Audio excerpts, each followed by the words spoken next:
Hello, I have the pleasure today of chatting with Sarah Brodie.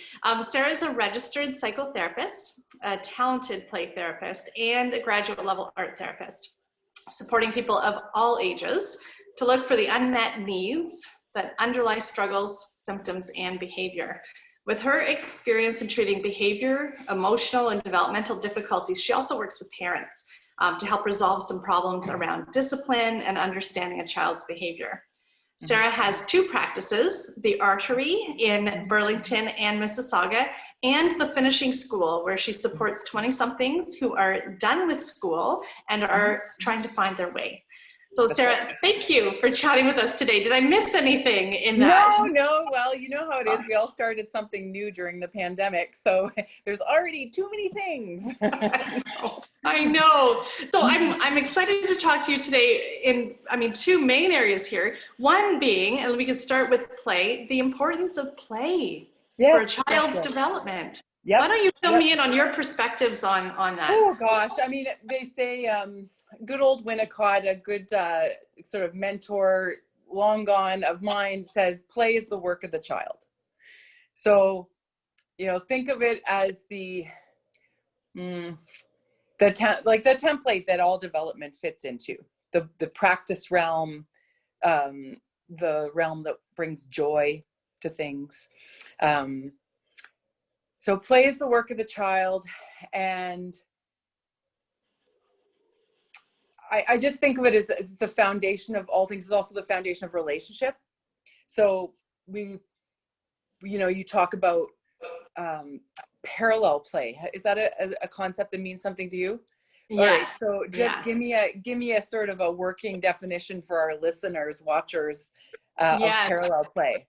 Well, and it's a developmental stage in play where children are not playing with, they're playing beside or next to. They may be doing a similar thing, but they're not cooperating or sharing materials. They've got their own track, and yet it's still an important part of play development because they're aware of each other. Right, so that's a good example of a play milestone, I'd say. And there's plenty, but I just picked that one out because it was kind of on my mind, of how parallel play is one of the first places that we can be, and this is another of these like sort of hidden milestones, I think, of being alone in the presence of another. And that's actually so important, and it's especially, we see that develop in young children, but it comes into fruition at school age. And when that has not, it's one of those sneaky ones that you can actually get away with not developing very well. And then it really only manifests as a big problem when a child can't regulate their own concentration in their own mind when they're learning at school. So that's a link. And there's things called, in my training, we call them developmental lines. And so all throughout play are these lines that grow up.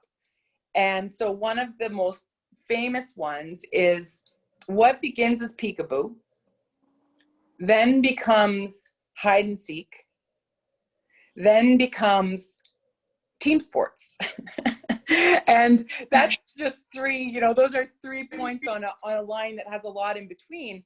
But, if you think about it, if you kind of break it down on the peekaboo or the hide and seek level, that's about coming and going. That's about being there and being gone at the same time. That's about modulating fear and anticipation and alone and togetherness. And there's just all the things, all the existential ways of being are in that good old game of hide and seek. And it never gets old. And sometimes kids will come in to therapy and really land there, actually kind of regardless of age, of needing to play hide and go seek. And I don't really have anywhere to hide except for that curtain. My sound curtain is a real hot spot. And I'll have kids who, even though they're older, will want to play hide and seek as either ritual within the session or sometimes the whole darn session, where it's clear to me they need to do some work within that play. And children are very self-led about what they need. And when I can feel sometimes that they need to return to a prior stage of their life, and they do that through play, and I join them. No, that's fascinating. You hit on a few points that I love exploring. One of them being the hidden milestones. And I Mhm. talk with parents a lot about that because we know the big tick Walking, box talking. milestone. Yeah. Yeah. And yet there are so many subtleties that lead up to that. And Hmm. if we're aware of it, we can enjoy it, take Hmm. pleasure in seeing that. And if Hmm. it's not happening, we can break it down and get support around building that up. So I find Hmm. that fascinating and lovely. And in addition to that, your comment about the importance of going to earlier stages if kids either didn't master it or didn't get to immerse themselves enough in what that stage gives them. Or they got overwhelmed where they are standing. If something happened that they don't know how to process, sometimes they go back in their developmental line, and then catch back up again. Mm. Mm-hmm. So I'm curious then, what parents can do, or maybe to rephrase this, what is the importance of just being present in the play with our kids relative to having an agenda that is intended to move them forward? Yeah, so that would be teaching, right? The agenda would be teaching. So I don't know, I value the stuff that kids learn on their own. And so I let's see. So you asked two things. You said, just being within the play. So, okay, here's some things I say. I think it's actually a bad idea to fake enjoying playing with your kids. Like, I think it has to be genuine. And that doesn't happen every day. Like, we got a lot on our minds, and we're not at the developmental stage of play anymore. And that kind of the 2-year-old or the 3-year-old kind of play, right? Like, we've moved on, and we have our own play, I do hope. But when it comes to playing with a child, like, there's a lot around this. Like, do we support our kids to develop like healthy peer play? And when do we come in? So first of all, I think the fair question is, like, is the parent in the mood?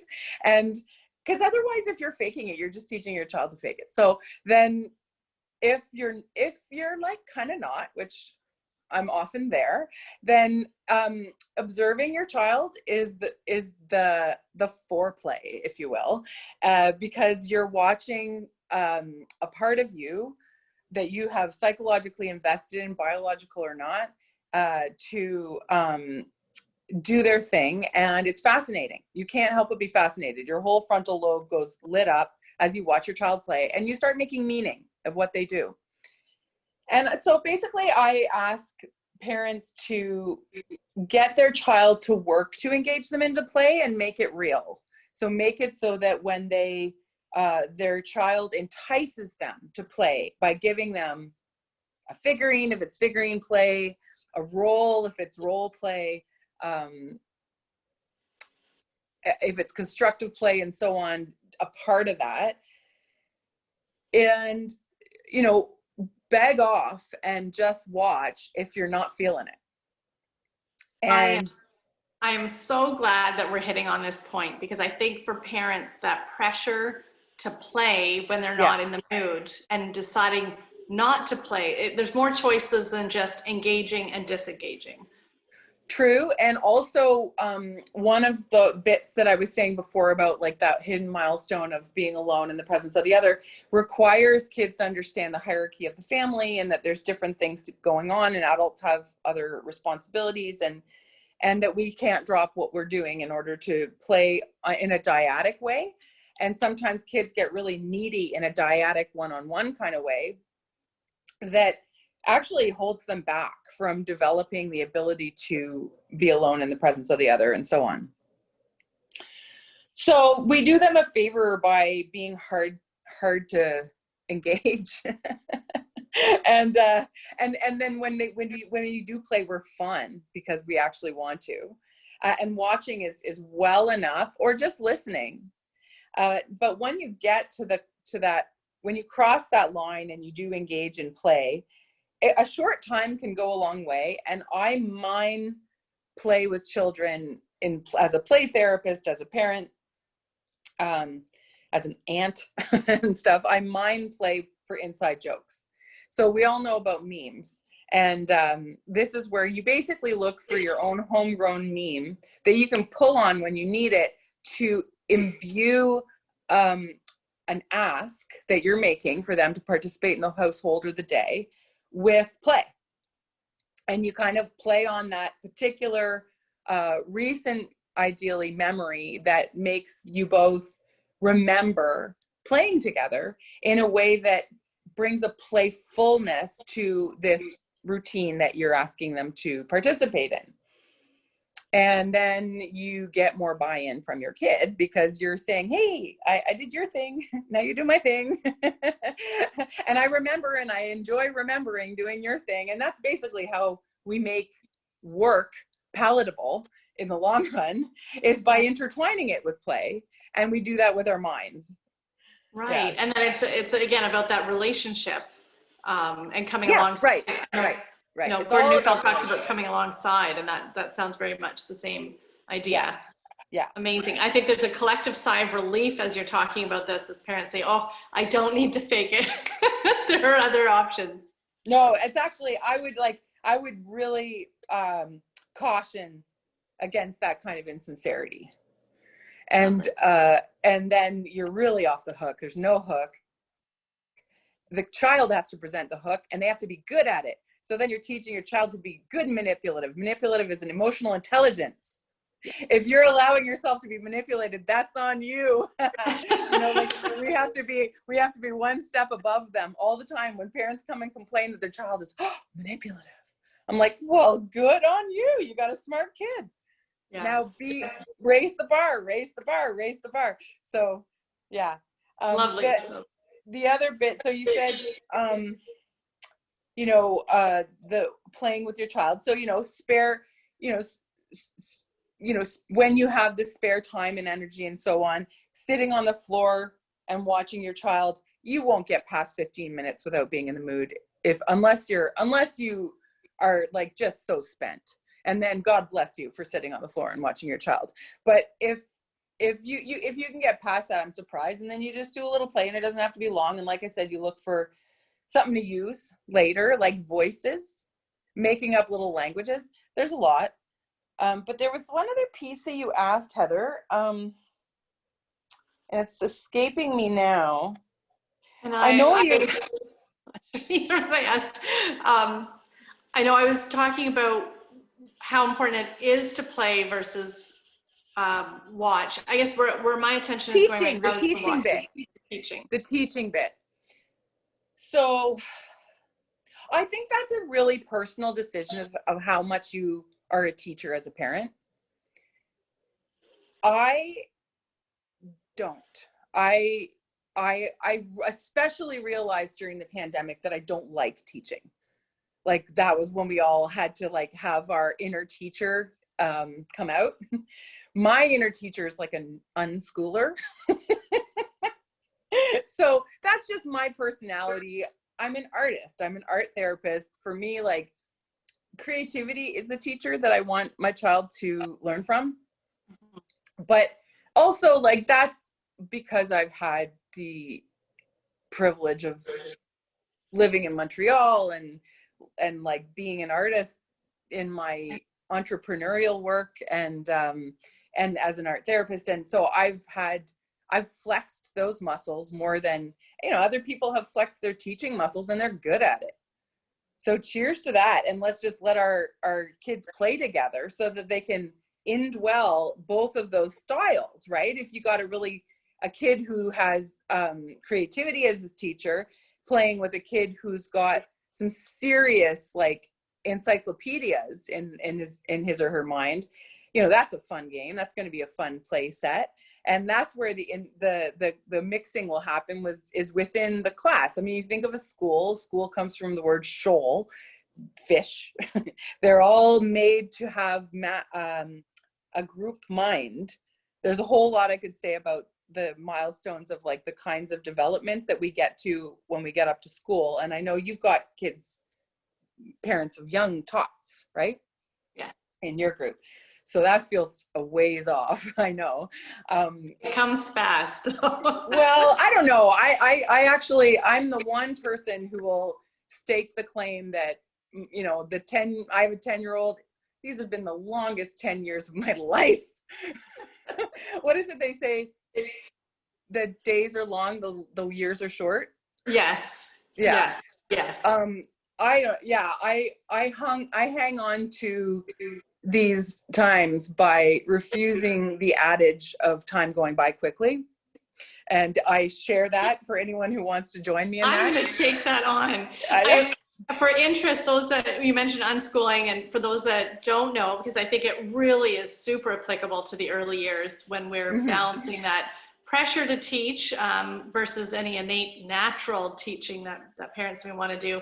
Unschooling is when we trust the innate ability of a child to learn what it is they need to learn without formal teaching. And I mean, we haven't had schools for ever and ever. Two things I had in my mind to tell your crew, Heather. One is that pre-literate time in life is where a lot of culture comes from. Like if you think of like English language has only been literate, like the Beowulf was the first written text story. The Greek monks came up and they showed us how to spell. You know, that word is that word for a reason. It's because they thought it was magic.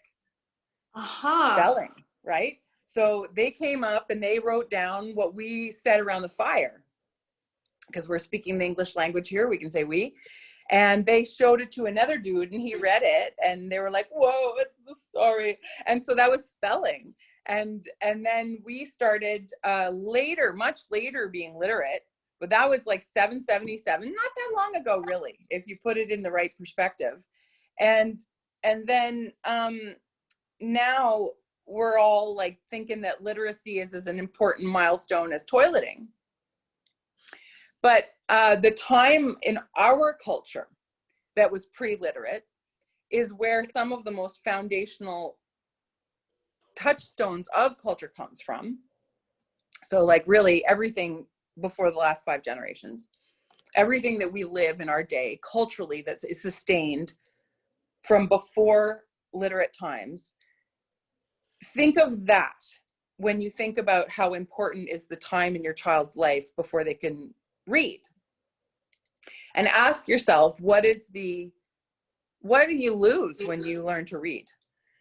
So it's not to, my kid will be a reader, but like, there's just no, like, that's going to happen. And he's a reluctant reader. So this is the war that we're having right now. But I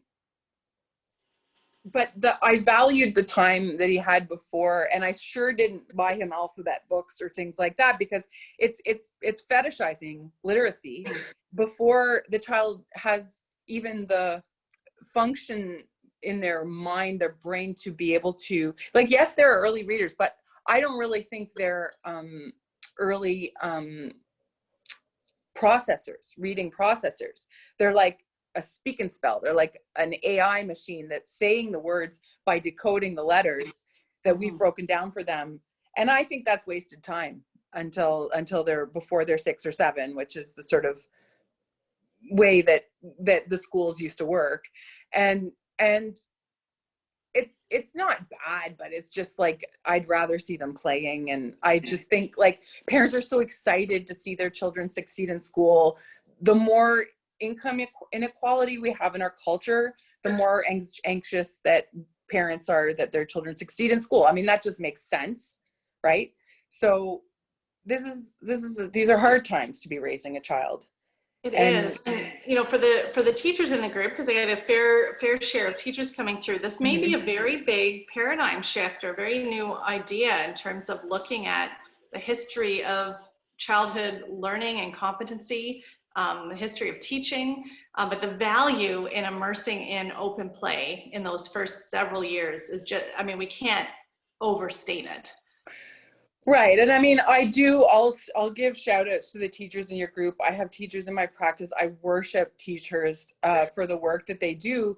And I think we're all reassessing curriculum right now.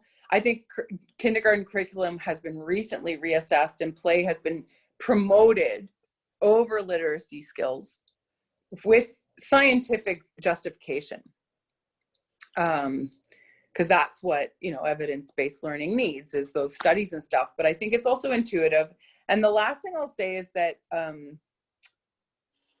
you know, one of the things that parents can catch themselves doing to see that they have a really good hold on parenting, and this is as old as time, is that they do something called cross-modal,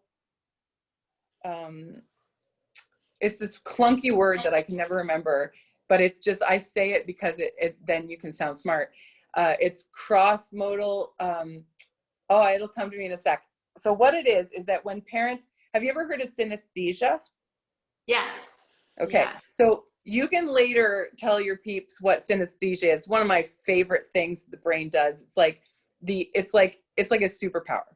But we actually, you know, we do wonder if babies have predispositions towards synesthesia.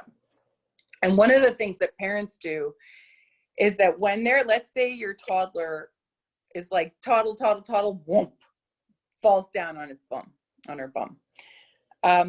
Oftentimes a parent will regulate the child's experience up or down. So if we have an anxious parent, they may be like, ah, but if you have a parent that wants to show the kid that was, you know, a thing that happened, that's no big deal, you might say, whoopsie doodle, right? Something like that.